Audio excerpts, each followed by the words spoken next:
for you. Okay. We desperately need a core driller that'll go about at least 25 feet deep. Here's the deal. Let's hear the deal. We can rent it, but if it's for free, you get to look. How big a hole do you need? About 2 inches so we can drop a camera down inside. They're 10 and 11 feet tall. Wow. And we got permission from the owner of the ranch to do it. Let me figure out something. You know, just basically dirt, and you know how Sanpete County is. You got these massive boulders underneath the surface of the ground. Yep. It's pretty accessible. We can drive right to it in the car. And Stephen and I, just keep this under your hat. We don't want to dig it. Right. All we want to do is core drill it, drop a camera down, verify it, cover the hole up, and go. Okay. When we detected them, you know, we can measure the length and the width and the shape and the surface of the ground, which we did. And they're about 10 and 9 and 8 feet tall. And then we set it for silver. There's a big, massive hunk of silver on one of them's head. Wow. And the other one has some gold on the neck. And then we set it for air. And it's in a perfectly square room. Really? With a tunnel that leads off. There's a 90-degree angle to the right and then a 90-degree angle to the left and then ends. And we found several of them. Huh. And so I thought, one of them was 11 feet tall. Wow. So I thought, wow, we need to take a look. Yes. You know? And they're close. Let me make some phone calls. Now, you know we got to keep this totally under wraps. Okay. Okay, amigo. Let me make a couple phone calls, and I'll get back with you within 1 to 2 days. Okie doke. Robert Shrewsbury. October 3rd, 2007. Jerry Carter. Hey, how are you doing? I'm doing good. I got your message to call. Oh, yeah, well, I'm glad you called me back. I just wanted to see how you were doing, mostly. I've got one taker that wants me to help him and take him to that one site by Kanab, Utah, where there's a giant buried. And I told him, well, yeah, you just go ahead and fund it, and I'll help you. Yeah. Yep. And they claim they will. So if they come through, then we'll probably get cool. that guy out and photograph him. So we'll just see, Yeah, money cool. talks, you know. Hey, question for you. I've heard that John Brewer's passed on. He did. And also remember seeing a letter that you and another guy, he was, if he passed on, he was going to have some information sent to you. Did that ever happen, or? Yeah. Okay. I'm kind of afraid of the legal ramifications involved in there, you know. Yeah. I don't know. I've wondered about it, yeah. Yeah.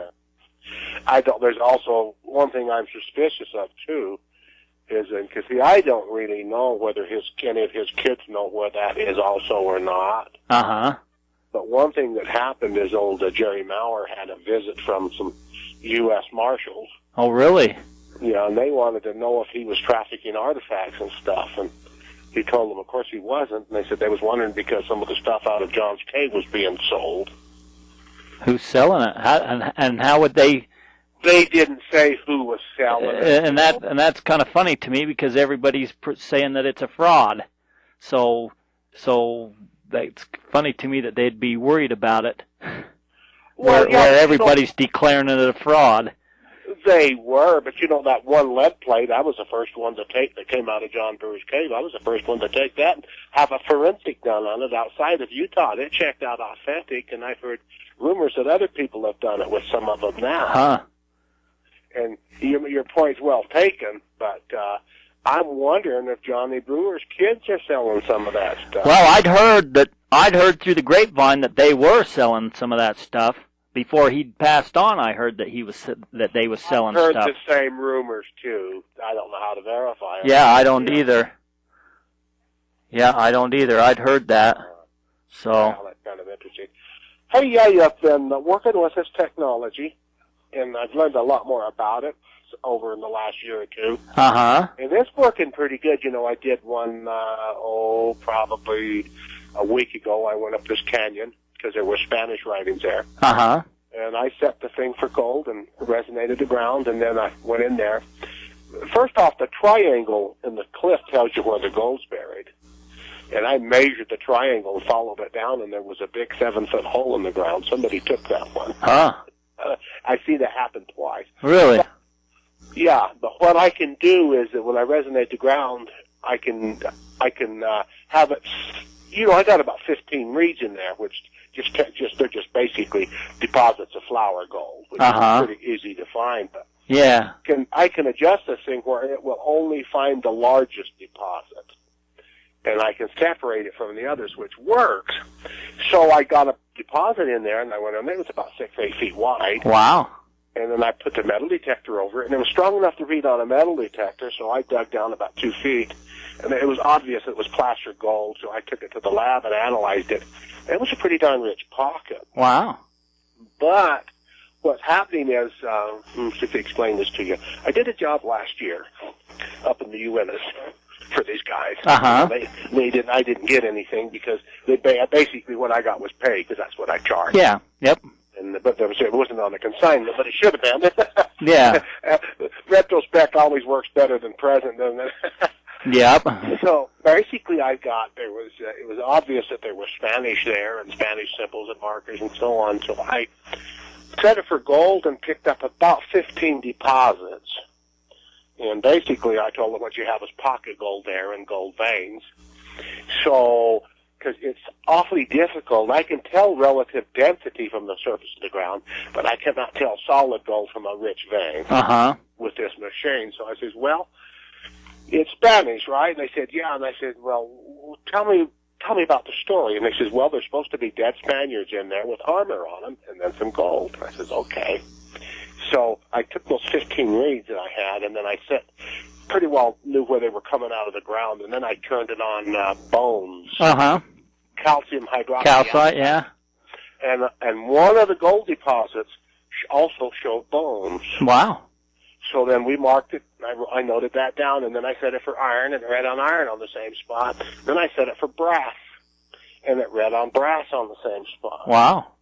Then we walked over it, and I set it for oxygen and nitrogen, and I showed a deposit of air inside there. Huh. And anyway, that one was a hit. But what I'm saying is, the more you know about a target, yeah, the more you can. Yeah. That's how. That's the best way to work the technology.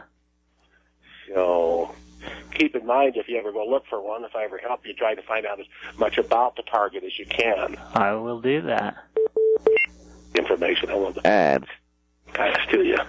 So, but I haven't had very. It was a side eye shot this year. And Hewlett hit 83. And he went over that target repeatedly, and he says, well, there's no metallic there, and there's no void there. And that's fine, because I have an EM83 too. And now, if you have a solid piece of metal in a tunnel that's surrounded by air on three sides, it will not read on that. Really? Because the signal won't come back. It's void, it shows the void there. But if you have a partial connection from the side of the tunnel to the top, it'll read on it a little bit, but in your reading, instead of being 200 plus, it may not be any higher than the ground surrounding it. It may equalize. Yeah. So in those conditions, you cannot find a tunnel even if it's there. Really? So what I did was I went over it with my unit and set it for air and hit the tunnel. Wow. Then I went over it with the ground-penetrating radar and hit it again. Then we core drilled it and popped right through. Really? So have you got a ground-penetrating radar? It's not a true ground-penetrating radar. It does electromagnetic imaging. And it works to some degree, but when you have something that's highly conductive, it'll show the line on the ground. But a void and something that's highly conductive looks the same.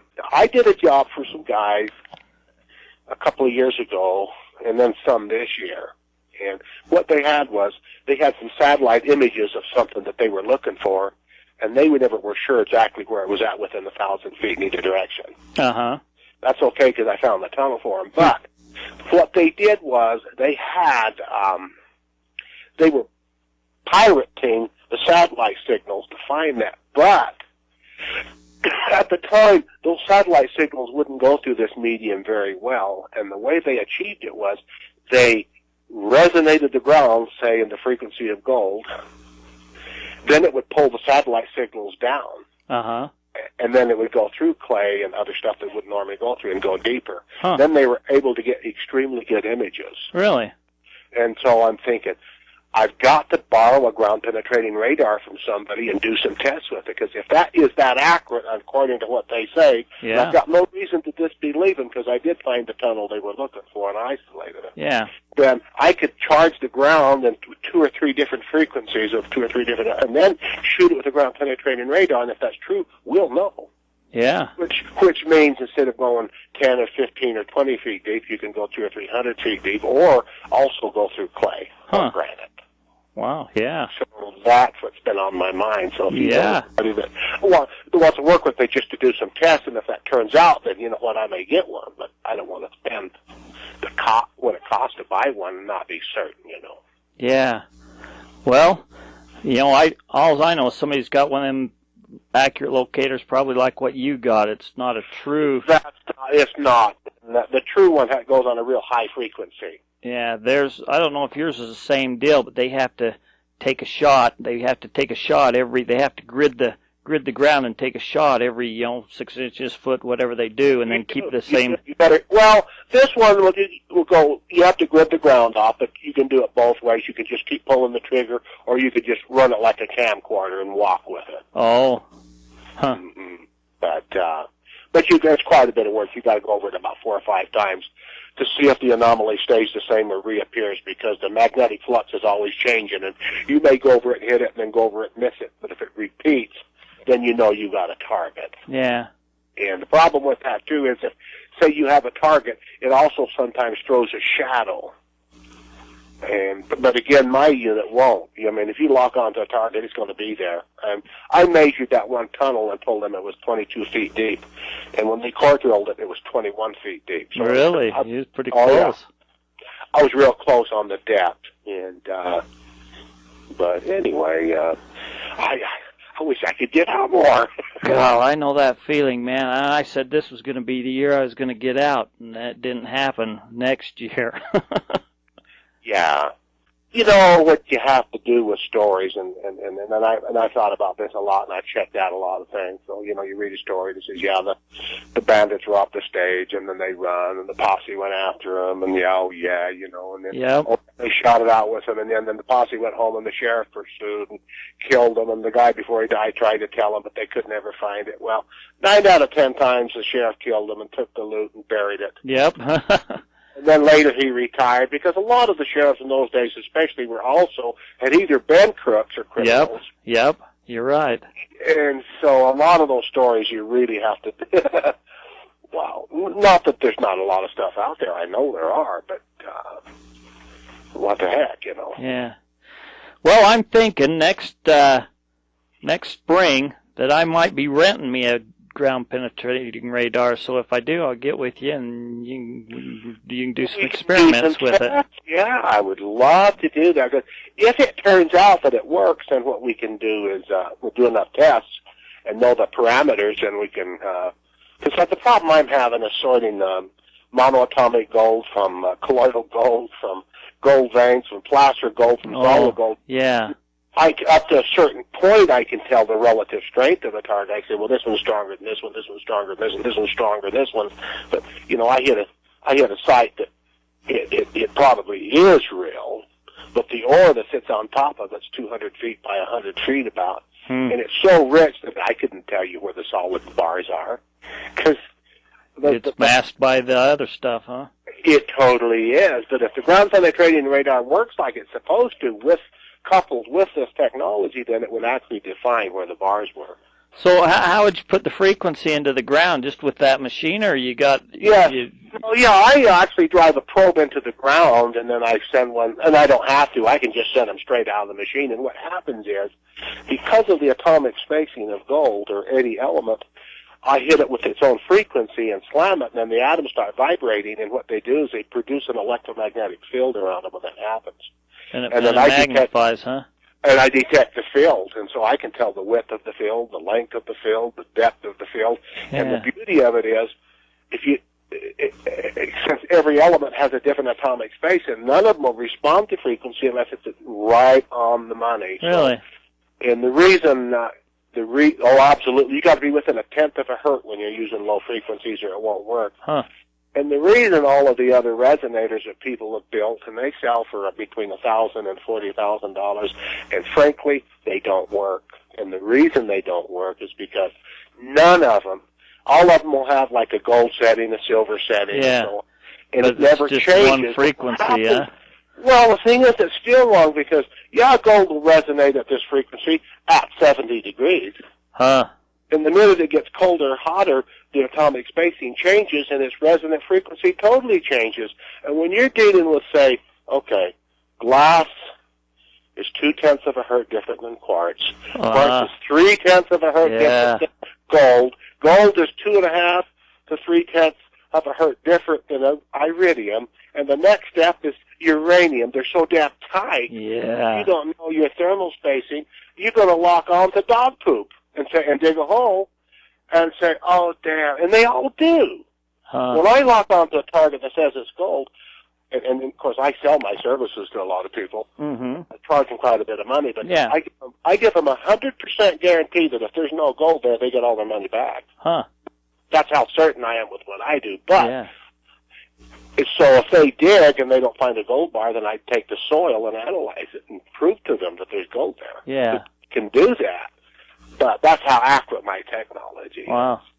Well, it makes sense shooting the ground with frequencies and that, and they're resonating it, make it magnify, because I know you can do the same thing with metal objects, just putting electricity into the ground. It magnifies all that stuff, and with a metal detector, it'll make it look bigger than what it is. So a metal detector will search deeper. Absolutely, it'll find things deeper. Yeah, absolutely. Yeah. So what happens? Yeah. So you're stimulating something, and I've watched it, and I found out another thing too.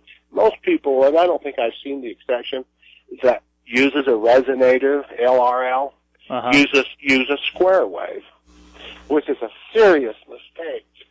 Because when you use a square wave, you've got so many harmonics, it'll activate the gold and the iridium and the quartz and the glass and the uranium and everything in that neighborhood. And you can never define it. I mean, my first resonator I built 8 years ago did that. And, man, I would go out and dig, and then I would have it assayed, and I started finding those elements. And when I finally did my spreadsheets on all the elements where I could sit there and look at them and see how tight they are, I was, oh, my God, no wonder. And so now... and then, of course, the ground temperature between 11 and 20 feet is real stable. Year-round. So if your target's that deep, you can lock onto it so incredibly accurate. Yep. And then between that and up, then, of course, you've got to do some calculations. But I finally found another method to detect it that is not affected by thermal spacing. What's that?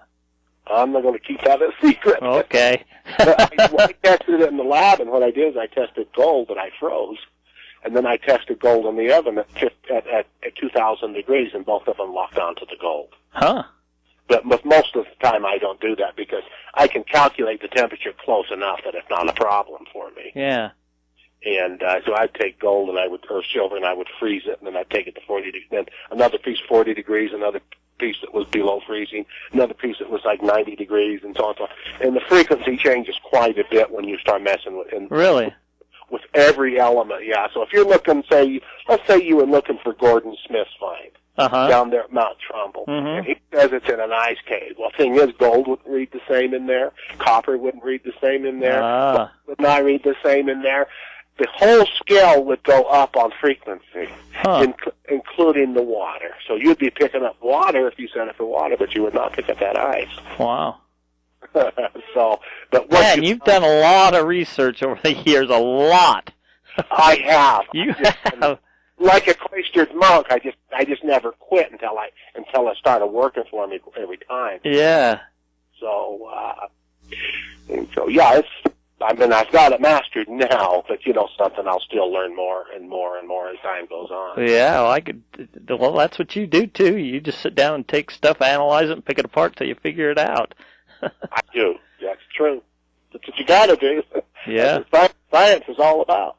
I took a capacity. A friend of mine had built a miniature of the Ark of the Covenant. Okay, up in Delta, Colorado. He lives the other side of Delta. And I says, well, what do you have for the innards? And he says, monoatomic gold and platinum. And he bragged that it had 0.6 of a volt. And I said, Lamar, I've been wanting to do this test for a very long time. And he says, what? And I says, I want to resonate it at those frequencies and see, and it'll take on a charge. Because when you start slamming the atoms, negative and positive, it's just like rubbing two magnets past each other. It's going to create gauze, and you're going to produce electricity. Uh-huh. He says, okay. So I took a temperature reading with my thermal detector. I set my frequencies for platinum and gold. I was running 2 out of it at the same time, about 10 octaves apart. And so I was using 1 watt. And in 5 minutes, I brought the voltage up to 615 volts on that capacitor. You're kidding. Mm-mm. Wow. So then when I got home, I finally realized that using 1 watt was fine and I can go a great distance, but I found out that 1 watt, if you say I buried some tire weights outside and some lead shot and a big old brick of lead that weighed 10 pounds. Uh-huh. And I went out there and picked up the tire weights and the BBs but it would not pick up the brick of lead. Huh. And I thought, I don't have enough power to activate it. So I built another unit that put out 150 watts. That's 150 times more powerful than Jericho 1 unit. Huh. And so then I went out there and plugged into the ground and charged it and pulled up my antennas, and guess what? It never picked up any of the lead weights. It would only pick up the lead brick. Really? Because what happened is it took on such a greater charge because it had the power to repeat it. It took it all, huh? It eclipsed everything else, and when I could only pick up the lead bar. So after that, I called Lamar, and I says, what's the voltage in your capacitor? And he checked it, and I said, I want to see if I can charge it from Manti to Delta, Colorado. We laughed, and so he says, okay. So he took a voltage reading, and I turned it on for 45 minutes and charged it 78 volts over 200 miles away. Wow. And the irony of the whole thing is it charged every piece of platinum for 200 miles in every direction, minimum. Huh. So we're also dealing with some of the Tesla stuff where he could pull energy out of the ground. Wow. So doing that, how you getting it? It's got to ride some kind of magnetic frequency or something to there, doesn't it? Or how would that do that? Well, okay. When you take atoms and you slam them, negative, positive, mm-hmm. they're charged. What happens when you do that, it produces an electromagnetic field that forms around the cluster. Mm-hmm. And I can resonate not only atoms, I can also resonate the valence shell. It's a different frequency, but I have the frequencies of everything, of every element, including the valence shell frequency. Huh. You do that, man, you produce enormous amounts of energy. I can get glass to repel my antenna like a magnet. Really? A foot away. Wow. Mm-hmm. Man, wow. You've been doing some experimenting. I have. Wow. Yeah, a lot of work on that. Wow. And I did one site once for a guy, and it was for your friend, Dan Nelson. Oh, uh-huh. And I said, yeah, Dan. I said, all he had, as far as we know, was an ore body. Okay. I said, you probably think this is glorified dowsing because it's connected to electronics, and I've got these 2 swivel antennas that are plugged into the machine.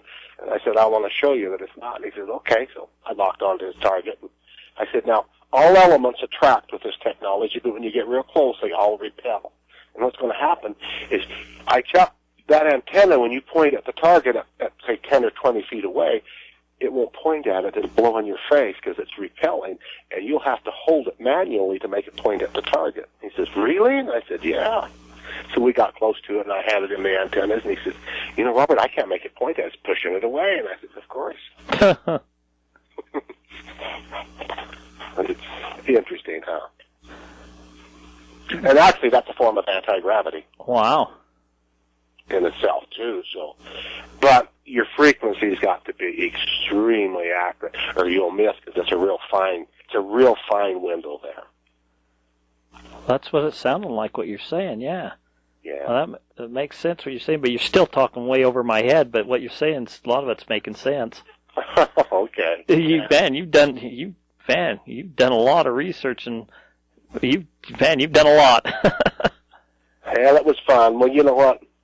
I turned the lemon into lemonade. I got so damn sick with arthritis, I couldn't do anything. So, really? yeah, I just sat on the web and researched it for a couple of years, and then I got better. I'm a lot better now. Well, that's good. So I didn't waste any time, you know. Yeah, well, that's good. So, but anyway. Well, hey, listen, we'll have to get out sometime and look for some stuff. Yeah, I'd like to. This next spring, if I get that ground-penetrating radar, I'll give you a call, and after I'm done using it, we'll do some experimenting with it, what you need to do. Oh, that would be fun. I mean, lots of fun. I want to know on that if that works. And, yeah. I got no reason. I mean, these guys were professionals, and they swear on their mother's grave that it yeah. No reason, and it makes a lot of sense that it would work. Mm-hmm. So, anyway, seeing it, Terry, with ancient antiquities and giants and records and all that stuff, you know, it's been my observation over the years that there's so many politics that are played there and so many legal ramifications. I don't see how you could ever bring something like that to light. Yeah, you're probably right. I just, for myself, would just like to see something just to know that it does exist. Yeah. So and you know, I've told you before, you know, you know, from what I read from you and from other people and that, you know, that I'm in the wrong spot. But in my mind, I think I've found Brewer's Cave on the east side. I think wow. I have. Wow. You know, everything that I've found fits. You know, I've found his old candles way down deep, dug down deep, 10 feet deep. I found the old candles, broke into an old tunnel, found dynamite zip cord where it got blown in. And the clues that I had, I think that I found it, but I'm in the tunnel, but I don't know which direction to go from there, and it's so tough digging that I need a ground penetrating radar, so that's why I'm going to be getting one next spring. Okay. Yeah. Just to verify that there is a cavern there. So. Yeah. Well, if you get one, let me know. We'll go do some tests. Okay. And good luck on getting the legal thing to get one open. You probably get whatever. Yeah, I know. I'll find out what happens. First, I got to break into it and see if there's even really anything there, and then that's where I got to bring in the archaeologists and go from there, see what happens. Right. So. All right. Well, it was good talking to you, Robert. Likewise. Have a good winter. You too. Talk to you later. Adios. Bye.